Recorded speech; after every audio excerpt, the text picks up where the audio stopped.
Welcome to Nasdaq TradeTalks, where we meet with the top thought leaders and strategists in TradFi, digital assets, technology, and financial planning. I'm your host, Jill Malandrino, and joining me on the desk at the Nasdaq market site, we have Aki Balogh, co-founder and CEO of DLC Link, Aaron Kaplan, co-CEO and founder of Prometheum, and Leo Mizuhara, founder and CEO of Hashnote. They join me to discuss why 2024 is an inflection point for how digital assets will be traded and custodied in the United States. We'll also follow up on what happened with Bitcoin halving, and of course we'll get into regulation and structure as well. It is great to have all of you guys with us, and of course the halving, Aaron's kind of seemed to be a non-event for the most part. A little bit. I think there was a lot of attention paid to the Bitcoin ETF and a lot of sort of energy and excitement around that. And when the halving came about, I think it just passed quieter than it would have previously, given the the burnout that's occurred in the last couple months when it comes to the Bitcoin ETF. Yeah, I mean, Aki, was there anything in terms of price movement that was discernible? Not too much. I would say it seemed kind of priced in. There was some speculation. Bitcoin's down a bit in the last couple of weeks, but it'll just, the main thing that happened is that the price point to profitably mine Bitcoin dropped tremendously.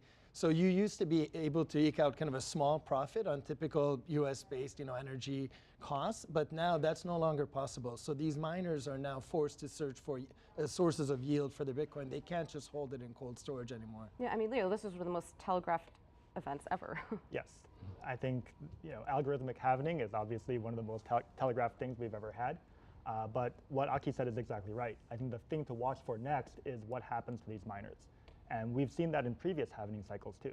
What we typically see is that the smaller miners hold out for as long as they can, and at some point they have to capitulate and sell their Bitcoin. And you can actually see that relationship between how long these miners can last at the current economics and how long it takes them to liquidate their Bitcoin. So I think there's not enough attention paid to the economics of those miners and when we should expect them to capitulate versus like what happens during the halving, which is a total non-event due to the fact that markets are relatively efficient, we hope. Right. Well, I mean, now that we have the spot Bitcoin ETF in the US that's been approved, what's next after that? I think, so we get that question a lot. A lot of our clients ask us, what comes after Bitcoin ETF? I think everyone expects the Ethereum ETF as the next thing. There's some debate over whether it gets approved this year or not.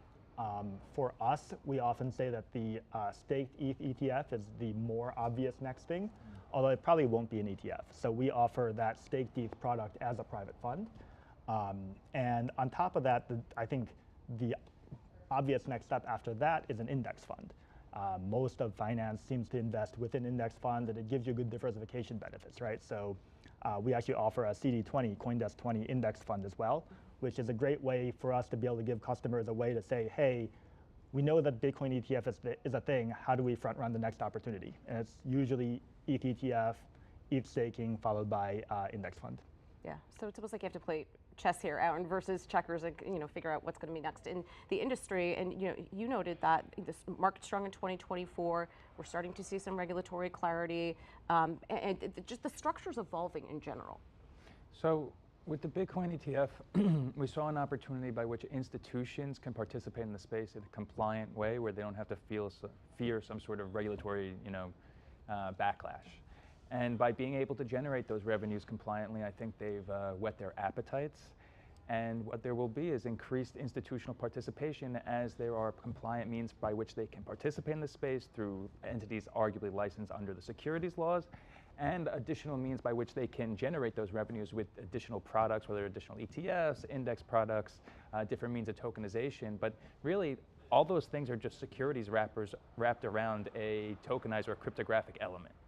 And by having a securities wrapper, you eliminate a lot of that regulatory or compliance concern, which would then allow those institutions to feel more comfortable participating in the space, and you have a positive cycle going on there. Right.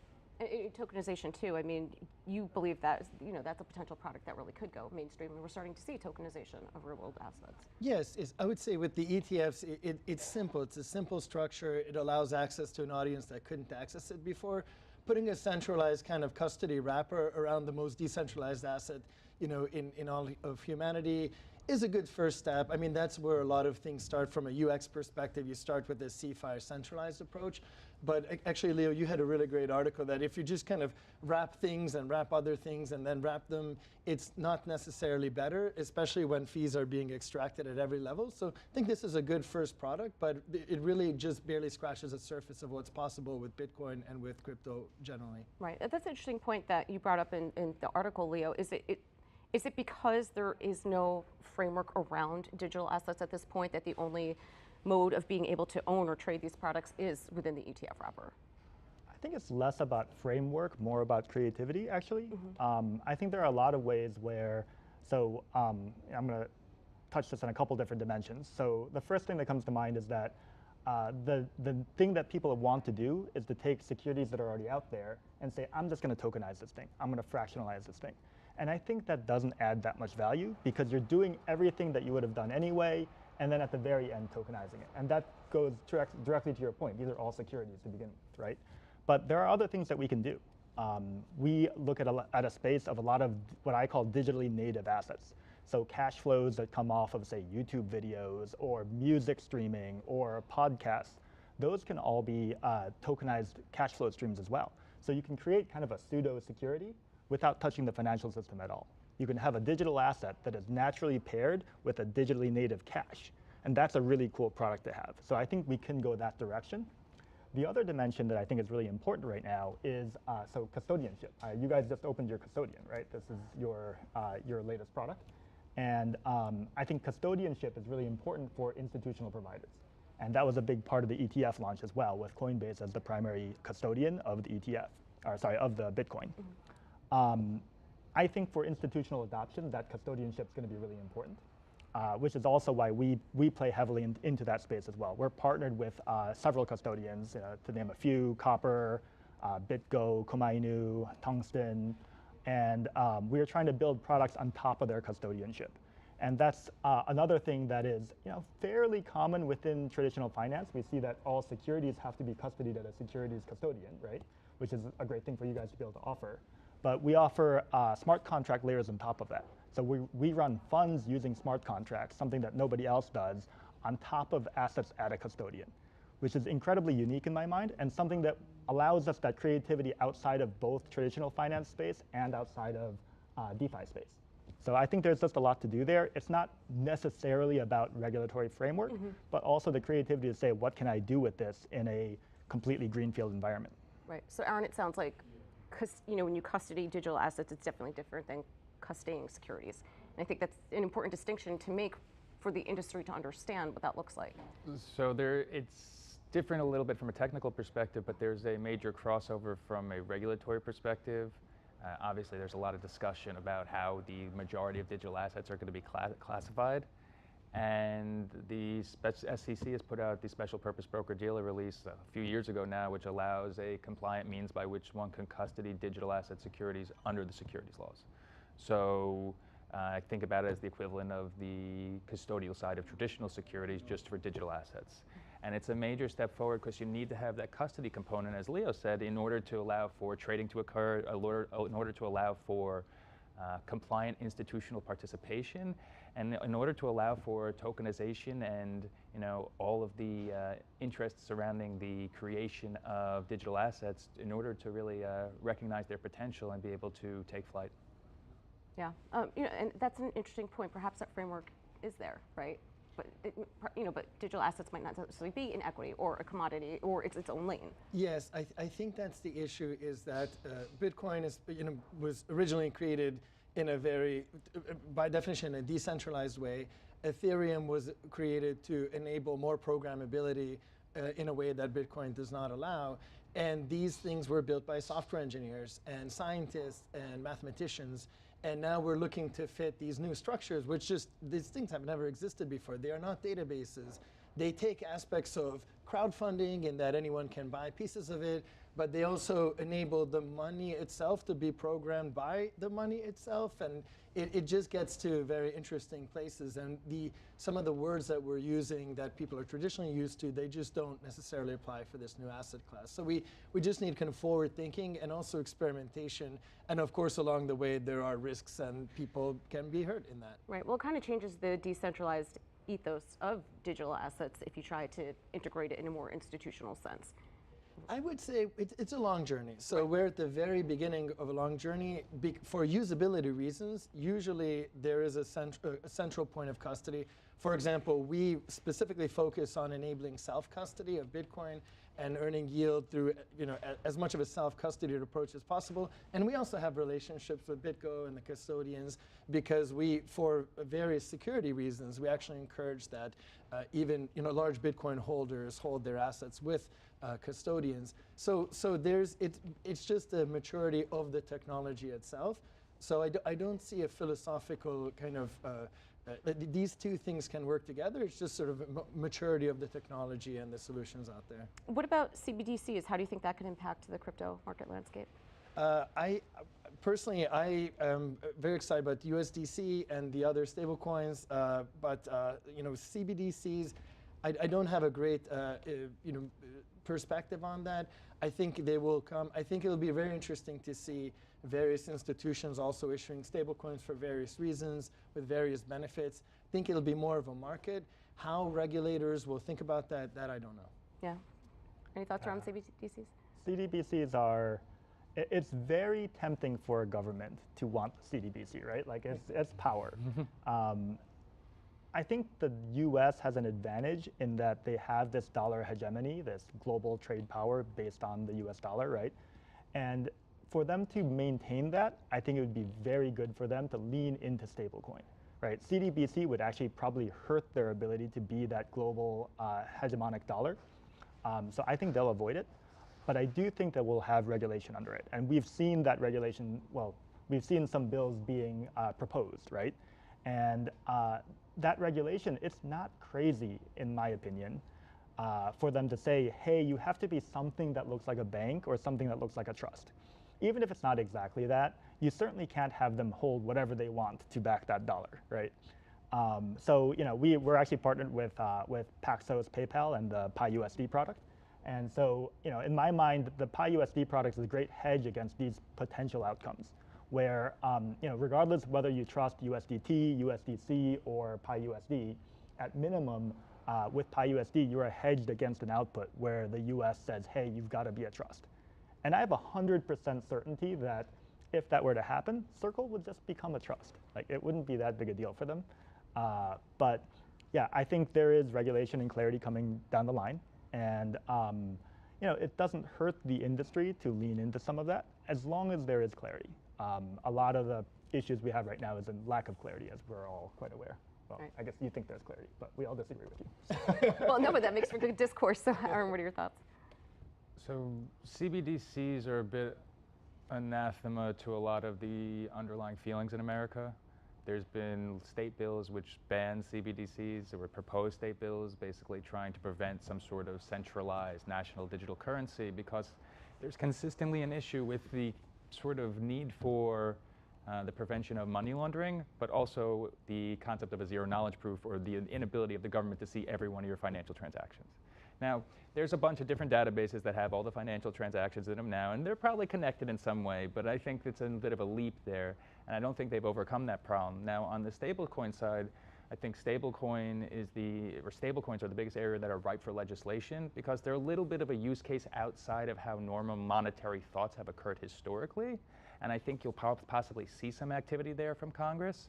I think there was a proposal this week maybe for some sort of unified legislation when it comes to stablecoins, and I think that's probably good for moving the conversation forward in that it's a major area where if it's not overseen properly, there could be elements of systemic risk and contagion that will impact the larger financial system and also impact mom and pops.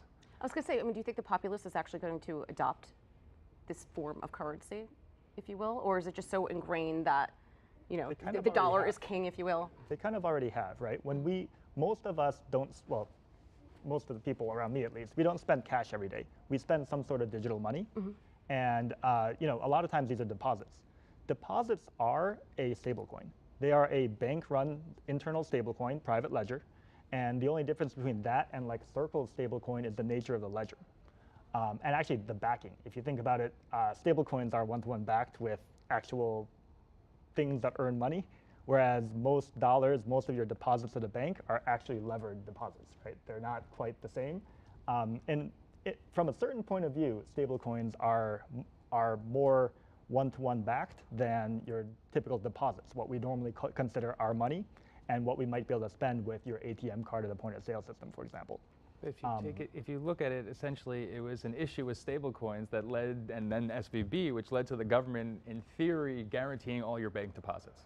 Because it used to be up for $250,000, right? I think that's your FDIC insurance. But then when we had the issue when USDC loses its peg, goes to 82 cents on the dollar, leads to the run on SVB, all of a sudden the government steps in and says, that's okay. the second time that's happened, right? The great financial crisis that happened too. But they guarantee, now is the question, do they guarantee everyone's deposits at a bank? How It's a larger intellectual question. How about they let somebody who issues a stablecoin have access to the reserve window? Right? That's what banks have, and that's what gives them the backing to be able to have deposits. But then are you not punishing the people who, from the arguably the government's perspective, sort of introduced this potential risk into the system in the first place? Well, I would argue that the depeg of USDC was a market mechanism at work. It depegged roughly to the amount of the deposits that were put kind of in an unknown or locked or ambiguous state. And then when the information, that created an arbitrage opportunity. Arbitragers came in and bought it up, you know, $1 at 82 cents on the dollar's grade. So I would argue that is actually endemic to the functioning of a very interesting new kind of monetary asset. It's as if you could trade the deposits for community banks, right? Community banks fail all the time, and those dollars would be worth less. Those deposits would be worth less if they could be traded. Have you heard of the narrow bank from back in like 2008? Yes. No? Yeah. So there was this thing called the narrow bank, where I believe it was a bank in Connecticut that tried to get access to the Federal Reserve window.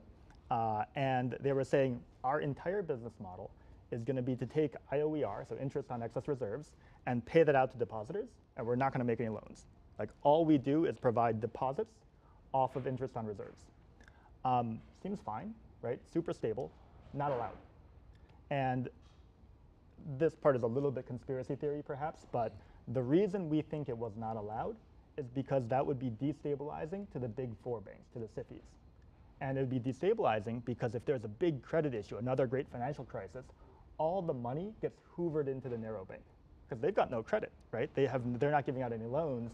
And that sucking of deposits out of the SIFIs, what does that stand for? Committee for Foreign Investment in the United States? What's that? CFIUS? SIFI, S-I-F-I. It's something financial institution. It's like a structurally significant financial institution, but I'm missing the I. So these, they wouldn't allow for a narrow bank because it would take all of this deposit flow out of the major banks and into the narrow bank. I think Circle has got the same problem. I think they won't let Circle have access to the Federal Reserve window because in the case of in the case of another global financial crisis, all the money would get sucked into Circle. And I think, you know, thinking about that structural problem of why is it that we can't allow a more stable form of currency actually comes back to the fact that we actually have to stabilize what we currently have. And something that perhaps is a more stable form of currency cannot exist if it's going to do anything that is potentially damaging to the current financial system. And that's fractional reserve banking led to the socialization of losses, which led to the creation of Bitcoin, which led to the creation of blockchain technology and stable coins and all that. So this is all a response to losses that people experienced, right here in New York on Wall Street and so on, and all around the country. Yeah. All right. Aaron, last word. Interesting conversation. Interesting conversation. All right, guys. We're out of time, so we'll leave it at that. Thanks so much for the insight. Appreciate you guys joining us on Trade Talks, and thanks for joining me from MarketSite. I'm Jill Malandrino, Global Markets Reporter at Nasdaq.